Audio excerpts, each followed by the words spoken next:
بسم اللہ الرحمن الرحیم۔ حضرت علی علیہ السلام فرماتے ہیں، آگاہ ہو جاؤ، وہ علم کے جس میں فہم نہ ہو اس میں کوئی فائدہ نہیں ہے۔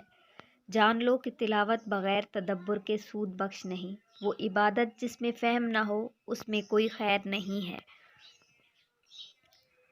لوگوں کو اسی طرح معاف کرو جیسے تم اللہ تعالیٰ سے امید رکھتے ہو کہ وہ تمہیں معاف کرے گا۔ ہر کسی کو اتنی اہمیت دو جتنی وہ تمہیں دیتا ہے۔ اگر تم کم دو گے تو مغرور کہلاؤ گے، زیادہ دو گے تو خود گر جاؤ گے۔ انسان کو اچھی نیت سے وہ انعام ملتا ہے جو اچھے اعمال پر بھی نہیں ملتا، کیونکہ نیت میں دکھاوا نہیں ہوتا۔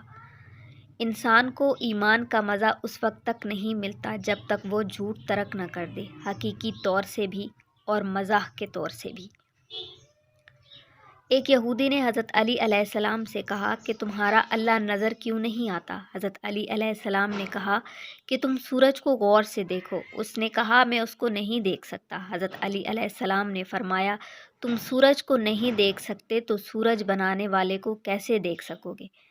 اگر تم پانی میں ڈوب رہے ہو اور تمہیں یاد آ جائے کہ وقت نماز ہے تو نماز کی نیت کر لو۔ اپنے دن کا آغاز صدقہ دینے سے شروع کرو۔ اس دن تمہاری کوئی دعا رد نہیں کی جائے گی اور اچھی بات بتانا بھی صدقہ ہے۔ اچھا دوست چاہے جتنی بار روٹھے اسے ہر بار منا لینا چاہیے، کیونکہ تسبیح کے دانے چاہے جتنی بار بھی بکھریں چن لیے جاتے ہیں۔ انسان کو اس کی برائیوں سمیت قبول کرنے والا ہی سچا دوست ہوتا ہے، ورنہ خوبیاں تو دشمن کو بھی متاثر کرتی ہیں۔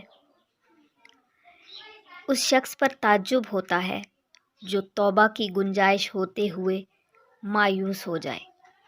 وہ شخص جو جہاد کرے اور شہید ہو جائے اس شخص سے بلند مقام نہیں رکھتا جو گناہ پر قدرت رکھتا ہو لیکن اپنے دامن کو گناہوں سے آلودہ نہ کرے۔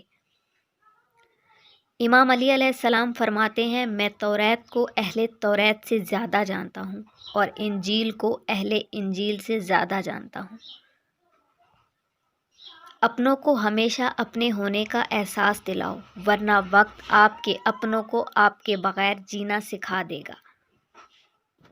کرنیں زمین پر پڑنے سے پہلے اٹھ جایا کرو، کیونکہ اس وقت رزق اگر تمہیں یقین ہو جائے کہ تمہارا رازق اللہ تعالیٰ ہے تو تم رزق تلاش نہ کرو، اللہ تعالیٰ کو تلاش کرو جس کے پاس تمہارا رزق ہے۔